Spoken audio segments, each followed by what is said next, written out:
Hello everyone, welcome back to my channel, The Intimacy Lab. I want to ask you something simple, but profound. Have you ever sat alone late at night with a question spinning in your mind? Should I give this another chance? Maybe you've ended a relationship that once felt electric, but now that the silence has arrived, you find yourself wondering, was it really the end? Or could there be a path back, a way forward? You see, breakups are rarely tidy conclusions. They leave behind echoes, questions, unfinished conversations, and sometimes a deep yearning to return, to repair, to rewrite the story. But the question isn't simply whether we can go back, it's whether we should. Is this worth a second chance? And if so, where do we begin? Tonight, I want to sit with you in that very space, that vulnerable, often uncomfortable place between what was and what could still be. Together, we're going to explore post-breakup reconciliation, not as a rash decision driven by loneliness or nostalgia, but as a deliberate, conscious choice. So pour yourself a glass of wine, a cup of tea, or whatever soothes your spirit, because this is going to be an intimate conversation about love, loss, longing, and what it really means to try. Again, I want to ask you something simple but profound. Have you ever sat alone late at night with a question spinning in your mind? Should I give this another chance? Maybe you've ended a relationship that once felt electric, but now that the silence has arrived, you find yourself wondering, was it really the end? Or could there be a path back, a way forward? You see, breakups are rarely tidy conclusions. They leave behind echoes, questions, unfinished conversations, and sometimes a deep yearning to return, to repair, to rewrite the story. But the question isn't simply whether we can go back, it's whether we should. Is this worth a second chance? And if so, where do we begin? Sometimes people come to me and say, Esther, I miss him, but I don't know if I miss him or if I miss the feeling of us together. That's where we begin. In this delicate moment, when nostalgia and reality intertwine, when what we long for may not be what's best for us. So let's sit with that feeling today. Let's talk about how to understand what a second chance really means. Because too often, people think reconciliation is simply about resuming what you had before, but it can't be. It must be about starting again in a new way, from a new foundation. What makes post-breakup reconciliation so complicated is that it forces us to ask uncomfortable questions about ourselves.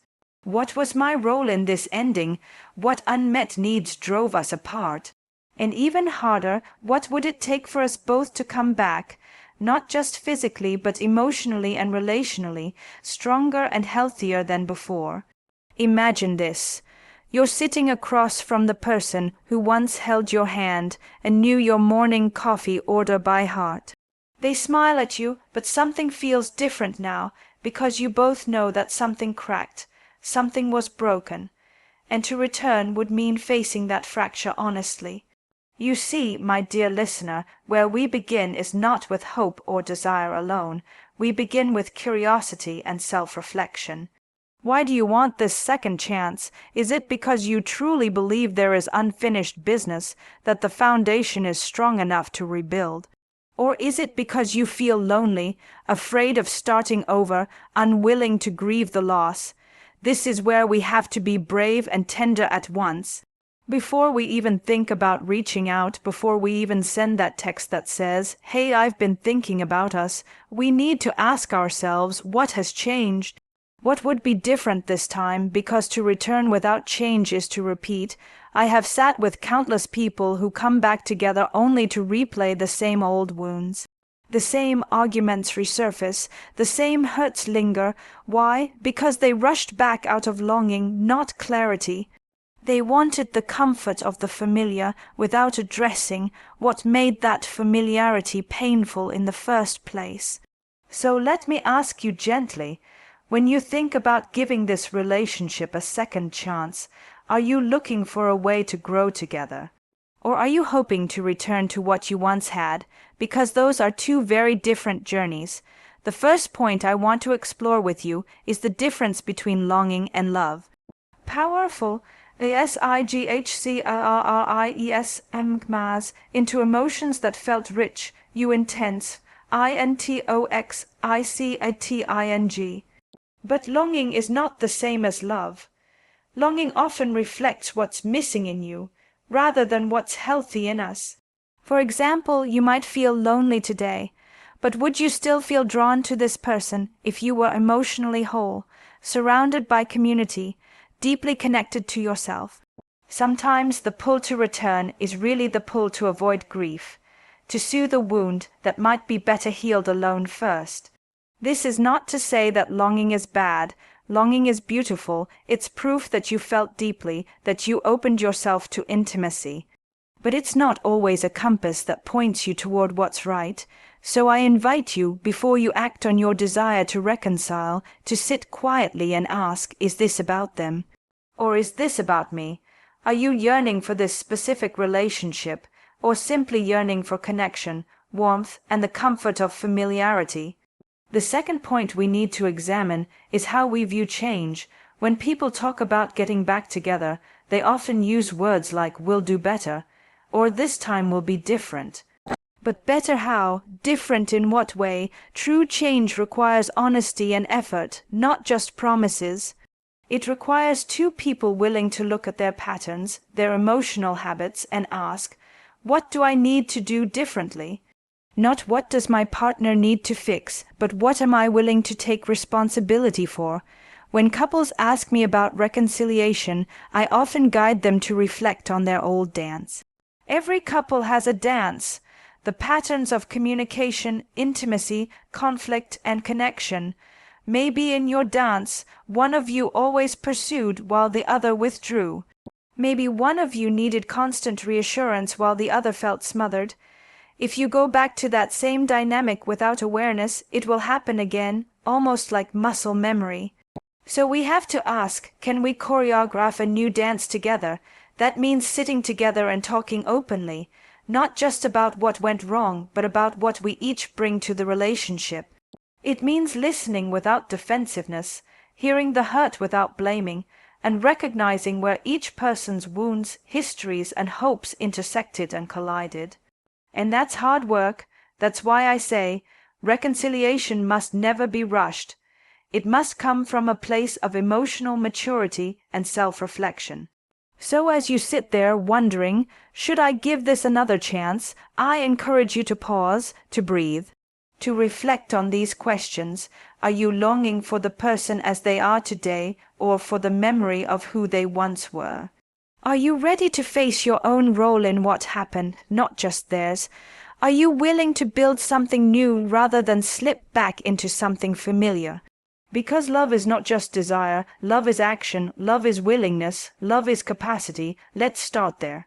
Before you reach for your phone, before you write that message, take some time to sit with yourself. Journal, talk to a friend who can reflect honestly with you. Ask yourself, if I open this door again, what do I need to feel safe, to feel respected, to feel loved? And just as importantly, what do they need? This is where reconciliation truly begins, not with a grand gesture or a passionate reunion, but with clarity and courage. With an honest look in the mirror. Now let's continue this conversation gently, because as we begin to untangle this longing and reflect on our readiness for change, we can open the path toward true reconnection, not a repeat of the past, but a reimagining of what's possible between two people who have learned, grown, and matured. And as we sit with this reflection, let's go even deeper, because reconciliation is not simply about two people coming back together. It's about two people returning as new versions of themselves. If you return unchanged, you don't truly return at all. You simply replay an old story, reading from a script that already led you here, to this point of separation. So ask yourself gently, who am I today that I wasn't when this relationship ended? What have I learned about myself, not just about them, that could transform how I show up in this partnership if we were to try again? You see, one of the greatest mistakes we make when considering a second chance is to focus only on the other person's behavior. They didn't listen enough, they pulled away emotionally, they hurt me with their silence or their absence. But what about your side? Because in every relationship, no matter how much blame we might feel entitled to cast outward, there is always a dance. And in every dance, both partners move. There's a question I often pose to clients who sit with me and ask, should we try again? I ask them, what has changed not just in your partner, but in you? What new tools do you bring? What new insights, new emotional muscles have you grown in this time apart? Because reconciliation is not about resuming, it's about reinventing, and reinvention begins with humility. Are you willing to step back into this connection as a student of yourself and of them, not as a judge? Because we don't need another round of accusations, resentments, or scorekeeping. What we need is curiosity. Curiosity about how your partner may have grown while you were apart. Curiosity about how their wounds shaped their behavior. Curiosity about your own patterns, how you may have contributed, knowingly or unknowingly, to the distance that grew between you. There is a beautiful truth hidden in this, that when we approach reconciliation with curiosity rather than judgment, we open the possibility for real dialogue. We don't just talk at each other, we listen. We don't just defend our pain, we explore each other's pain. But even with curiosity, even with growth, there is something else we must confront, and that is trust. Trust is often the most fragile element after a breakup. Even if the breakup wasn't caused by betrayal, trust in the relationship's stability, in its emotional safety, has been shaken. So before you leap back in, ask yourself quietly, do I trust them? And more importantly, do I trust myself in this relationship? Because sometimes it's not about whether you trust the other person to love you well, it's about whether you trust your own ability to stay centered, to maintain your boundaries, to care for yourself even inside intimacy. Let me give you a gentle example. Imagine you are reconnecting after months apart. The dinner goes well, the conversation feels easy, you both laugh, maybe you even feel those familiar sparks of desire and attraction. But then later that night, when you are alone, doubt creeps in. Memories of old arguments, old disappointments surface again. This is your nervous system speaking. It's reminding you that trust is not rebuilt in a single conversation or a beautiful dinner. It's rebuilt slowly through consistent action over time. So ask yourself, am I willing to take that slow journey? Because reconciliation is not a destination.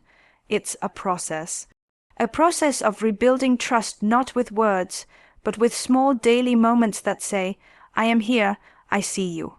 I respect you, I honor this new beginning. In that process, you may discover that you can return with more strength, more openness, more tenderness. Or you may discover that despite the nostalgia, despite the affection that still lingers, this relationship is no longer the right home for your heart. And that's okay too. I want you to know that longing for reconciliation doesn't always mean you're meant to reconcile. Sometimes it simply means you're still healing. Sometimes it means you are still closing the chapter internally, even if the relationship has ended externally. You see, we often assume that closure comes before we can move on, but the truth is, sometimes moving on is how we create closure. So as we move further into this conversation, I invite you to think about the role of timing. Just because you feel ready to reconnect doesn't mean they do. Just because you have clarity doesn't mean they've reached the same clarity. And this is where patience and respect come in, not just patience for the process of reconciliation itself, but patience for each person's journey toward readiness. There may be grief still present in them. There may be fear, hesitation, ambivalence. Are you willing to honor their timing as well as your own? Because reconciliation is not just about your desire, It's about your mutual capacity. It's about your ability and theirs to meet in a place of shared growth. And if they are not yet ready, or if you find they are still stuck in old patterns or unwilling to examine their own part in what happened, then you must ask yourself, can I love them as they are today, not as I remember them, not as I wish them to be, but as they are? This is a critical question, because when we say second chance, what we often mean is another chance to get it right. But getting it right isn't about perfection. It's about presence. It's about your ability to sit together in the truth of your differences, your wounds, your histories, and still choose each other, not as a project, not as a fix, but as two whole, imperfect humans willing to grow side by side. So, as you consider that next message, that next invitation, that next conversation, pause for a moment and reflect deeply.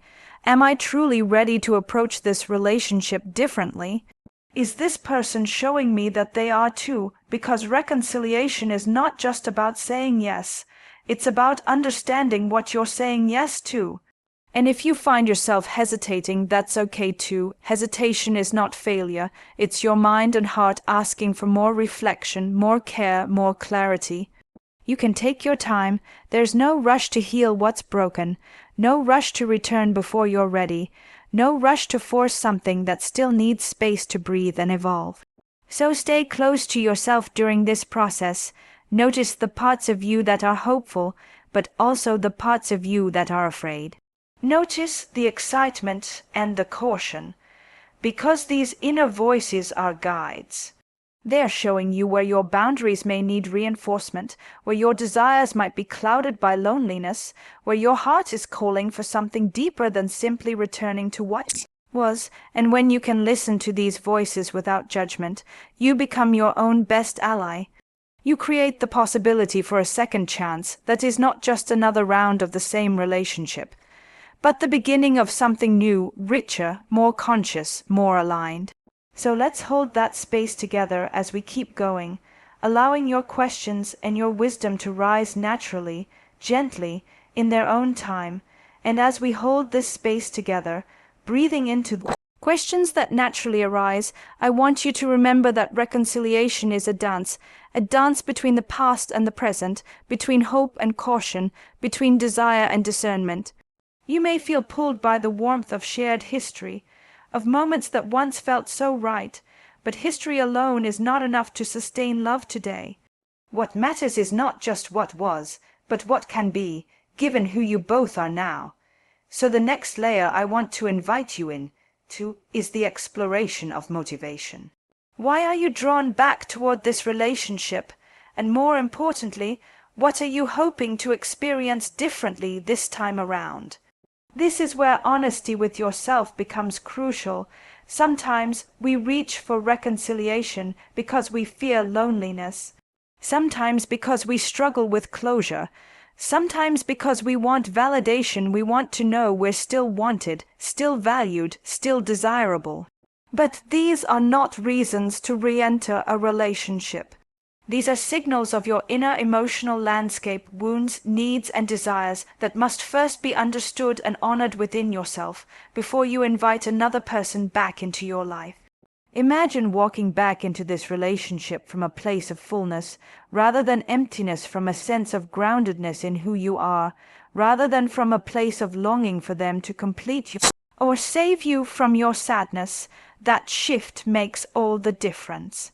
Because when we return from a place of wholeness, we can meet the other as an equal, not as someone needing to be rescued or validated, but as someone ready to co-create something intentional and healthy. And this leads us to a question I often encourage people to ask before reconciliation. What would it take for me to feel safe again in this relationship? This is not just about physical safety, it's about emotional safety. It's about knowing that your feelings will be heard, your needs will matter, your boundaries will be respected.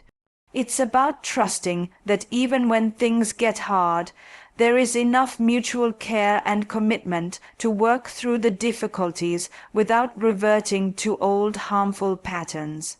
So take a moment to ask yourself quietly, if I were to sit across from this person again, not as the version of me who left, but as the person I am today, what would I need to feel safe, seen, and valued? Would I need clearer communication? Would I need more honesty? Would I need more tenderness or space to express my needs? These are not selfish questions. These are essential questions, and just as importantly, what would they need from you? You see, reconciliation is not about one person fixing everything to earn back the other's love. It's about two people meeting each other halfway, each doing the work, each willing to listen, learn, and adjust. This requires a deep respect for your differences. One of the biggest traps people fall into when they reconcile is assuming that love means sameness, that we must think alike, feel alike, desire alike. But real intimacy comes not from eliminating differences, but from embracing them with curiosity and grace. You might have different attachment styles, different love languages, different ways of expressing anger or vulnerability. That's okay. The question is, can you honor those differences without blaming, shaming, or demanding that the other become a reflection of you? Because relationships thrive not when we eliminate conflict, but when we learn to navigate conflict with respect. So ask yourself gently, what conflicts in this relationship felt unmanageable before? Were they about deep incompatibilities or about poor communication? Sometimes the distance grew because of misunderstandings, unspoken needs, unresolved hurts that built up over time until they felt too heavy to carry. If that's the case, reconciliation may be possible if both of you are ready to communicate differently, to repair those ruptures with care and attention. But if your conflicts arose from fundamentally different values, life goals, or visions of partnership, then no amount of love can bridge that divide unless both of you are truly willing to compromise and align. So sit with that question too. Are our values aligned today in ways they weren't before? Have we both grown enough to meet each other here and now, not just as lovers, but as partners, co-creators of a shared future? This is the emotional maturity that reconciliation demands, and there's another dimension we must gently examine: forgiveness. If you want to give this relationship a second chance, forgiveness must be part of the process, not just forgiveness of the other, but forgiveness of yourself. Forgiveness is not about forgetting or excusing the pain that was caused.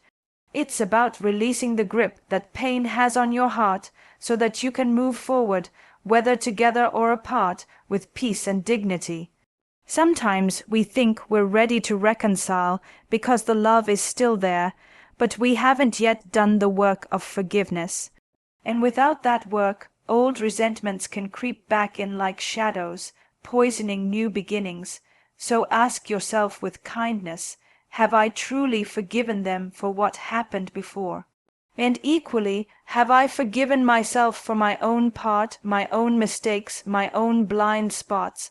Because if you carry guilt or blame into this second chance, it will weigh you down. It will color your words, your reactions, your silences. Forgiveness frees you to love again, not naively, but wisely. And that wisdom is what we're cultivating together in this conversation. Wisdom to know the difference between desire and readiness. Wisdom to recognize whether what you're longing for is them, or simply an escape from grief. Wisdom to honor your own needs, your own growth, your own values, before you open the door again. Wisdom to communicate honestly, tenderly, about what would need to be different for love to thrive this time. So as you reflect on these things, take your time, hold yourself gently. There is no rush to decide today. And if you do choose to reach out to say, I've been thinking about us and wondering if we could talk, then let it come from this place of clarity, maturity, and self-respect, not from fear or urgency. Because when reconciliation is done thoughtfully, consciously, and patiently, it can lead to deeper intimacy than you ever knew before. Not a return to the old relationships, but a creation of something entirely new, born from the lessons of what came before. So, keep holding that thought gently. Stay close to yourself as you weigh this question. And know that whatever you decide whether to move forward together or to honor the ending, you can do so with grace, with dignity, with love. And as we continue to hold this delicate question together, I want to invite you deeper into the landscape of emotional readiness. You see, even when two people decide that they want to try again, that desire alone is not enough. Reconciliation asks something much more nuanced, more tender. It asks for emotional capacity. Are you emotionally ready to engage with this person not from a place of wounds, but from a place of wisdom? Are you capable of listening, not just hearing words, but listening for meaning, listening for vulnerability, listening for what remains unsaid? Because so often when couples reunite after a breakup, they rush to sweep things under the rug, eager to get back to the good times. Let's move forward. They say, let's not dwell on the past. But here's the thing, if you move forward too quickly without honoring what happened, those unresolved hurts will resurface. They will shape your silences, your arguments, your hesitations, your mistrust. True reconciliation means being willing to sit in the discomfort of past wounds, not to punish or blame, but to understand. And that understanding must go both ways. Maybe you feel that you were the one most hurt by the breakup. Maybe you carry anger, betrayal, disappointment, but are you willing to ask yourself, where might they have felt hurt too? Where did they feel unseen, misunderstood, or dismissed? Because reconciliation cannot succeed if you believe it's all about their need to apologize and your need to forgive. It requires mutual ownership of the dynamic that led you here. That doesn't mean every hurt was equal. It's not about scorekeeping. It's about humility.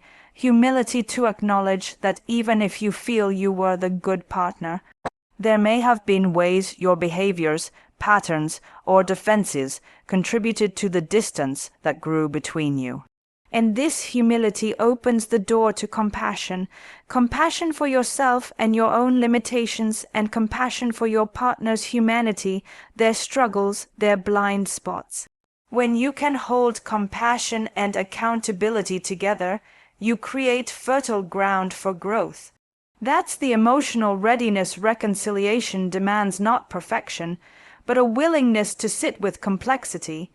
I often tell people love is easy, but sustaining a relationship is complex. It requires emotional agility, the capacity to tolerate discomfort, ambiguity, and vulnerability without shutting down or lashing out. So if you're considering a second chance, ask yourself honestly, am I emotionally ready to sit in these hard places with this person?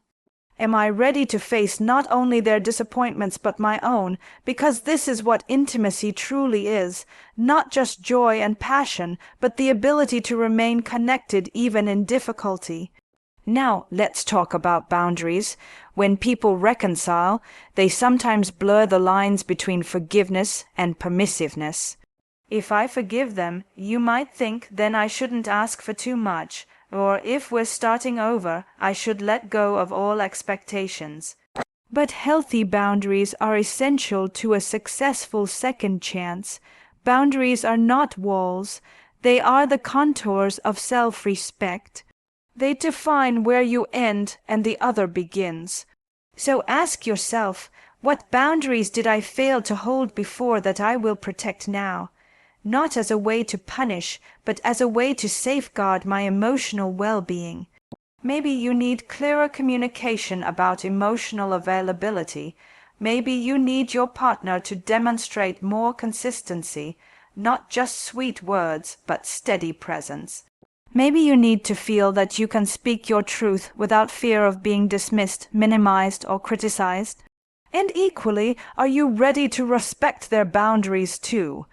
Because reconciliation means navigating not only your own needs, but also recognizing and honoring the needs and limits of the other person. It is not about domination or surrender. It's about mutual respect. Respect for differences, respect for individuality, respect for emotional rhythms that may not always match yours. And here's the thing, boundaries protect love. When your boundaries are clear, when you know what you need and what you will no longer tolerate, you create a container in which love can flourish. Without clear boundaries, resentment creeps in, and resentment is one of the greatest killers of intimacy. So as you reflect on this possibility of giving your relationship another chance, reflect too on what boundaries will support both of you in showing up fully, authentically, and lovingly. And remember, boundaries are not static. They are living, breathing agreements that evolve as your relationship evolves. You may not know all your boundaries on day one of reconciliation, but you can commit to discovering them together, to speaking them honestly, and to honoring them consistently. This brings us to another tender truth about second chances. They are not about erasing what happened before. The old relationship must die for something new to be born. This is perhaps the hardest part for many people, because what they secretly hope for is not a new beginning, but a return to an idealized past. But nostalgia can be deceptive. It filters out the pain and leaves only the sweetness. It makes us remember the laughter but forget the loneliness, remember the passion but forget the disappointment. So when you say to yourself, "I miss us," pause and ask, what exactly do I miss? Do you miss this person as they are today?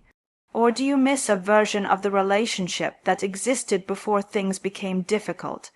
Because if what you miss is the feeling, the comfort, the security, the intimacy, you must be willing to create those feelings anew with clear eyes and a present heart.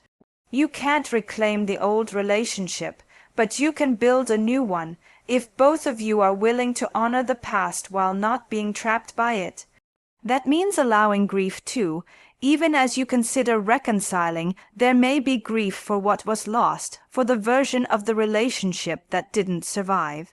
That grief is natural.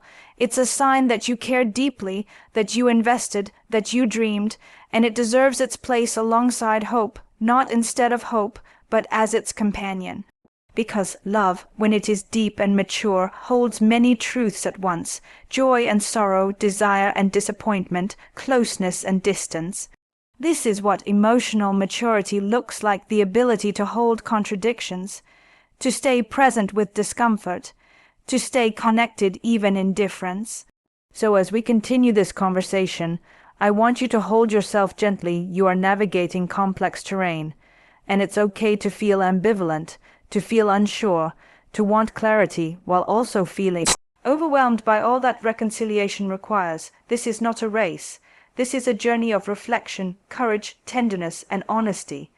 And wherever you land, whether you ultimately choose to return or to close the chapter for good, know that your willingness to ask these questions, to explore these depths, is already a profound act of self-respect and love. You are doing the work. You are honoring yourself. You are honoring love itself, not as fantasy or nostalgia, but as a living, breathing commitment to presence, growth, and truth. And that is where true intimacy begins. And as we sit in this honest reflection together, I want you to recognize something important. Reconciliation is never a destination. It's an ongoing process. It isn't a single moment where you both agree to return. It's a continual unfolding of intention, communication, repair, and presence. This process takes time, and that time must be filled not just with romantic gestures or promises, but with real, thoughtful action. So, if you are leaning toward giving this a second chance, the next essential step is to think about how you will both practice love differently than you did before. Because love is not just a feeling, it's a practice. It's shown in small, consistent ways day after day. In moments when it would be easier to retreat, to defend, to blame, but instead you choose to stay, to listen, to soothe, to show up. And this brings us to an often overlooked truth. Reconciliation is not simply about two people loving each other again. It's about learning how to care for the relationship itself as something living and precious. The relationship itself must become an object of care. You might think, but we love each other. That should be enough. But love without the skills to nurture it becomes fragile. We need to learn the languages of emotional repair. We need to learn how to create rituals of connection, rituals of honesty, rituals of intimacy that anchor the relationship and help it withstand inevitable storms. Maybe in your first relationship together you lacked these rituals. Perhaps you didn't know how to tend to conflict without escalation. Perhaps you struggled to balance closeness and autonomy, or to ask for reassurance without sounding needy. Maybe you avoided difficult conversations because they felt too threatening, and so small resentments accumulated until they became unmanageable. But this time must be different. This is where reconciliation becomes meaningful, not because you promise that things will magically be better, but because you both commit to learning and practicing how to love in a more mature way. For example, let's talk about conflict. Healthy relationships are not conflict-free, they are conflict-resilient. When disagreements arise, are you willing to approach them differently this time? Instead of reacting immediately or defensively, can you pause, breathe, ask for clarity? Can you notice when you're feeling triggered and communicate it without accusation? This is the heart of relational maturity. It's about moving from reactivity to responsiveness. It's also about emotional generosity. When you reunite, there may still be vulnerabilities, raw places where past pain lingers just beneath the surface. When those moments arise, can you meet each other with empathy? Can you hear your partner say, "That old wound still hurts me," without becoming defensive or shutting down? Can you offer comfort even when you feel criticized? These small but profound acts, pausing, listening, comforting, owning your reactions, are what sustain reconciliation. They are not grand romantic gestures, but quiet, consistent moments of care. This leads us to another essential element. How will you create emotional safety together? Emotional safety is the soil in which intimacy flourishes. Without it, no matter how passionate or affectionate you are, the relationship will feel unstable. So ask yourself gently, how will I help my partner feel emotionally safe with me this time? And what will I ask of them so that I can feel safe too? Maybe it means slowing things down when conversations become heated. Maybe it means agreeing on a way to signal when one of you needs space but will return to the discussion later. Maybe it means prioritizing daily check-ins, even short ones, so that you both stay emotionally attuned to each other's worlds. These are simple practices, but they make all the difference. And then there's the question of how you nurture desire. Because many people think that love is enough to rekindle passion, but desire thrives not just on love, but on distance, on mystery, on curiosity. In your previous relationship, you may have fallen into routines that dulled your curiosity about each other. You may have stopped seeing each other as individuals with separate inner lives, dreams, and needs. This time, how will you cultivate curiosity? How will you keep discovering each other rather than assuming you already know all there is to know? Perhaps that means creating space for novelty, trying new experiences together, encouraging each other's individuality rather than merging so completely that you lose your sense of self. Because desire lives in the space between two people, not in total fusion, it's about being able to see your partner as both familiar and mysterious. As known and yet unknown, this is one of the beautiful gifts of reconciliation when done well. It offers you a chance to rediscover each other with fresh eyes, to look at this person not as the partner you lost, but as the human being standing in front of you now, shaped by all that's happened between you and apart from you. Can you meet them with curiosity? Can you meet yourself with curiosity too? Because as you rebuild, you will inevitably discover new parts of yourself, strengths you didn't know you had, vulnerabilities you had hidden away, needs you didn't know how to express before. And that's a gift too. Reconciliation is not just about rebuilding a relationship, it's about rediscovering yourself. So as you reflect on whether this relationship deserves a second chance, reflect also on how you want to show up differently, not just for your partner, but for yourself. What would it mean for you to be more honest with your feelings? What would it mean to express your needs clearly, without fear or shame? What would it mean to honor your boundaries lovingly, even when it's difficult? Because the healthier you are within yourself, the healthier your relationship can become. This is why reconciliation is an opportunity, not to erase the past, but to grow from it. It's an invitation to create a relationship that reflects the best of what you've learned, the best of what you're capable of today. But that can only happen if you're both ready to do the work, not alone, not with one person carrying all the weight, but together, side by side. So pause now and breathe into this question. Do I feel ready not just to return, but to practice love differently? And do I sense that they are ready to? If the answer is yes, if you both feel ready to care for this relationship as something precious and worthy of tending, then you can move forward, not with guarantees, but with grace. And if the answer is no, that's okay too. Sometimes the most loving choice is to recognize that while you may still care deeply, this relationship cannot offer the emotional safety, curiosity, and mutual respect that you both need to thrive. There's wisdom in knowing when to hold on and when to let go, so hold that wisdom gently, without judgment. Wherever you go next in this journey, know that your willingness to ask these questions, to reflect so deeply, is already an act of profound self-care. And that is where true healing begins, not in the outcome, but in the process. And so here we are still sitting together, quietly exploring, reflecting, listening to your questions as they rise in your mind and heart.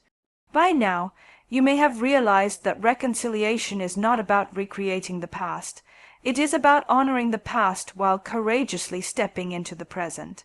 It's about seeing your partner not through the lens of nostalgia or regret, but as they stand before you today, with all their strengths, limitations, wounds, and hopes. And it's about seeing yourself clearly too, recognizing your growth, your patterns, your needs, and your capacity to love consciously and well. The work you've done simply by engaging in this inner dialogue is itself profound, because most people rush past this reflection.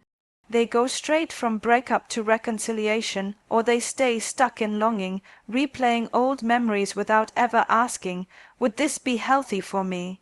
Am I truly ready to do this differently? Do I trust not just their readiness, but my own? This is why I always say that reconciliation is less about returning and more about re-entering, with new eyes, new awareness, new agreements, and a new rhythm of connection. So before you reach out, before you send that message that says I miss us, pause one more time with me here and ask yourself gently, am I prepared to cultivate emotional presence not just when things feel easy, but especially when things feel hard? Because relationships will challenge you, they will trigger your insecurities, awaken your old wounds, confront you with your fears of abandonment, rejection, or inadequacy. But these challenges are also invitations, invitations to heal, to grow, to expand your emotional vocabulary, to deepen your capacity for empathy and intimacy. A second chance must be built on this understanding. It's not about avoiding pain, it's about learning to navigate pain with tenderness and grace. And that requires courage, the courage to have difficult conversations about what you need, about what you fear, about what still hurts, the courage to stay present when conflict arises, without shutting down or withdrawing, the courage to ask for reassurance not because you are weak, but because you know your worth and you know that asking for care is a strength. And yes, the courage to walk away again if you realize that despite all your reflection, the relationship still cannot meet you where you are now. Because reconciliation is not a one-time decision, it's a commitment to ongoing care and curiosity. It's a commitment to tending the relationship daily, mindfully, lovingly. And I want you to know that you can carry this wisdom into every relationship you choose, whether you reconcile with this particular person or not. You can carry forward your new awareness of boundaries, communication, conflict navigation, emotional generosity, and curiosity. You can carry forward your respect for your own needs and limits. You can carry forward your willingness to pause, to reflect, to act with intention rather than impulse. That is the real gift of this process, that it makes you not just a better partner to this person, but a better partner to yourself and to anyone you may love in the future. So as you prepare to take your next step, whether that's reaching out or closing this chapter gently and finally, I want to leave you with one more thought. Reconciliation is not about perfection. It's not about creating a flawless relationship or avoiding all mistakes. It's about cultivating resilience. The resilience to repair after rupture, the resilience to hold tenderness and frustration together, the resilience to stay open even when it feels safer to close down, and this resilience begins inside you. You already have it. You've shown it simply by sitting here, reflecting with me, engaging with these questions so honestly. And if you do choose to reach out, do it with clarity, not from longing alone, but from wisdom. Not from a need to fix or rescue or be rescued, but from a desire to create something conscious, intentional, and mutually nourishing. When you reach out, speak from that place. I've been reflecting. I've been growing. I've been thinking about how we both contributed to what happened, and about what would need to be different. As to create something healthier, are you open to having that conversation with me? Notice how different that is from simply saying, I miss you. Notice how different it feels to invite dialogue, reflection, mutual care, rather than rushing back into the comfort of old patterns.